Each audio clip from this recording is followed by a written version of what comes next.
The National Dialogue team that is led by Kalonzo Musyoka from the Azimio side and Imani Ichung'wah from the Kenya Kwanza team has decided to arrange for a retreat in Nakuru, where they are going to write a report and discuss some of the issues that they have arrived on. This meeting is coming against a backdrop of a government which is trying to meet the former president Uhuru Kenyatta after an ugly fallout. The Deputy President Rigathi Gachagua recently went to Inoro TV and revealed that he had instructed all the Mount Kenya leaders to stop attacking Uhuru, noting that Uhuru is their brother and that even though they fought during the campaigns and after, they should embrace the spirit of brotherhood, and he said he's looking for him for a kind of dialogue so that they can unite Mount Kenya. And William Ruto, while in Kisumu when he was launching the MV Uhuru, recognized the efforts that the former president and the military put together to initiate that very mega project. And for the very first time ever since William Ruto ascended to power, he praised Uhuru Kenyatta in public, noting that Uhuru Kenyatta did a good job. And this really signified an effort from the president to ensure that he sends an olive branch to his former boss. Now, as all this is happening, there seems to be laxity from the Azimio side to go for this retreat, because they feel that Uhuru Kenyatta is being frustrated and the entire Azimio is being frustrated. And they took that opportunity to communicate the thoughts and feelings of Uhuru Kenyatta, that as much as they have indicated that they are looking for him and they want to have a dialogue and a truce between them, there is a thorny issue that they must resolve before they move ahead. Recently, the High Court Judge, the Appellate Court in Kiambu, threw away Sabina's appeal that wanted to thwart the Azimio efforts to oust her as the deputy minority whip and replace her with the Embakasi West Member of Parliament, Mark Murithi Mwenje.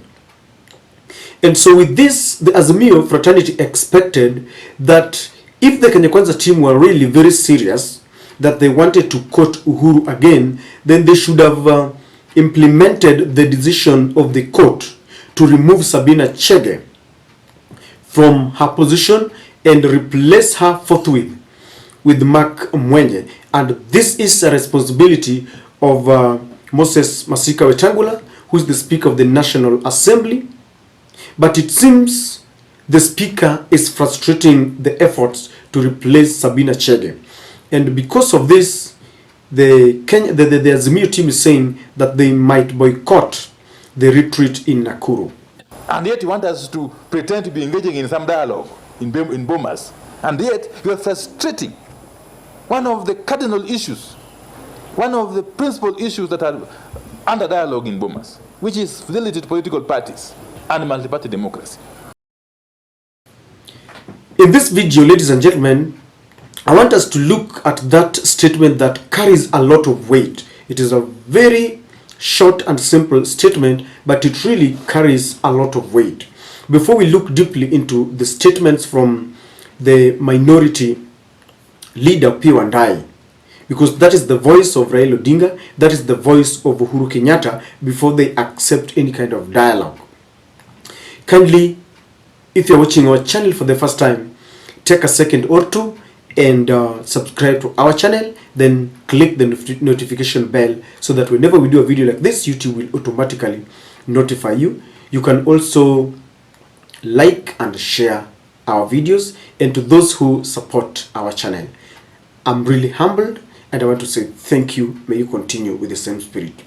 Ladies and gentlemen, the Azimio fraternity and Uhuru Kenyatta want William Ruto to show commitment and not just talking. Let him walk the talk, because they're saying that they're ready for dialogue, They are saying that they respect the dialogue that is going on in Bomas between the two committees, but they don't want to practice what they preach. One of the agenda that was reached upon was respect and fidelity to political parties, where if a member of a party decides to act in contrary to the policies, the thoughts and feelings of that very party that elected him or her to power, then he should be removed, and if he likes, he can go and seek a fresh mandate from the people.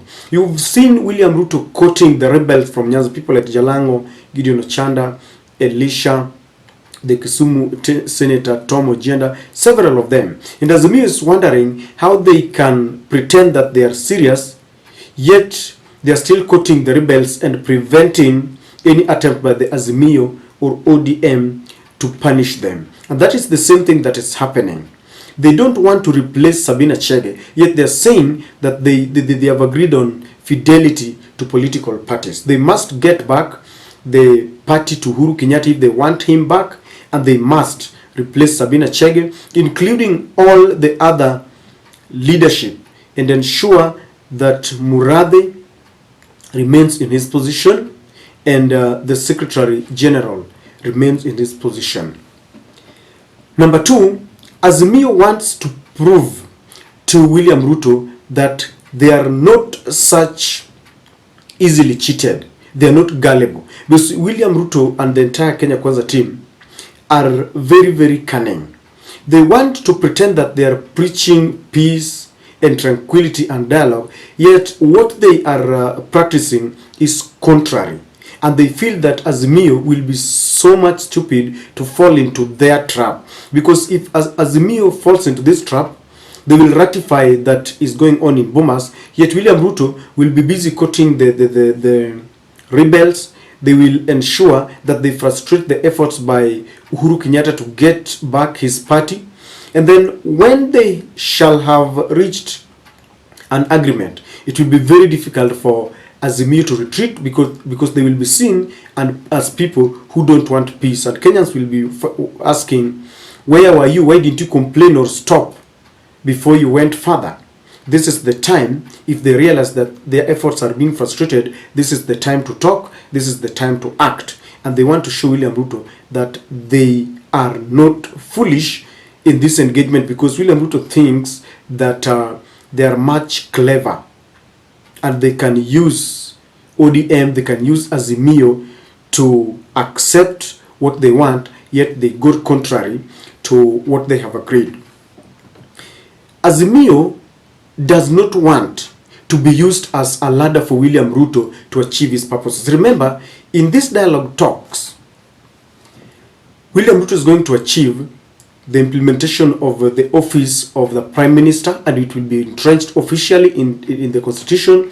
William Ruto will achieve the 2/3 gender rule that he promised during the campaign. William Ruto will entrench the CDF into the Constitution, and he will be bragging that he has achieved all that he promised Kenyans, and he will be quoting himself to the members of parliament.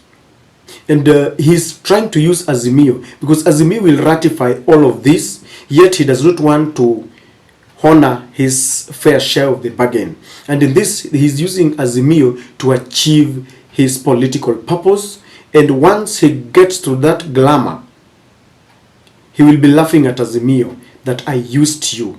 And he will dump them, because once all these have been entrenched into the Constitution, even if Azimio wants, they can run away, they can walk away, they can do whatever they want, but he shall have achieved what he wanted. And last but not least, Azimio wants to expose Ruto's state capture. You see, Parliament is supposed to be independent. The Speaker of the National Assembly, Moses Masika Wetangula, is supposed to act independently without favor. But now he is trying to protect Sabina Chege, because once a court has decided on a matter and the court has ruled that Sabina's attempt to appeal against her removal was dismissed, then Moses Wetangula must move with speed to replace with Sabina Chege. And you see, William Ruto has taken hostage all the independent institutions, parliament, the judiciary, DPP, the political parties office, the political dispute resolution office, everything. And this is why it is difficult even for the Azimio to punish the rebel members. And they want to expose William Ruto's hand in all these institutions. I remember the Kenya Kwanza team once talked about state capture, that Uhuru Kenyatta had taken all the independent institutions hostage. But the kind of hostage and state capture that we witness today is even worse than what they were talking about. And this is exactly what Azimio wants to do. This is exactly what Uhuru Kenyatta wants to expose. And Uhuru Kenyatta is much, much careful, because his feelings and thoughts are, before he accepts dialogue, then these people must show by practice, by action, and reinstate the officials that were there, the officials that are aligned to Uhuru Kenyatta, and people like Sabina Chege and Kanini Kega and all the other group that wanted to hijack this party must be kicked out, and all the parliamentary committees that they sit on, they must relinquish if Azimio wants them to do so. Ladies and gentlemen, I don't know what to think, but this is my take.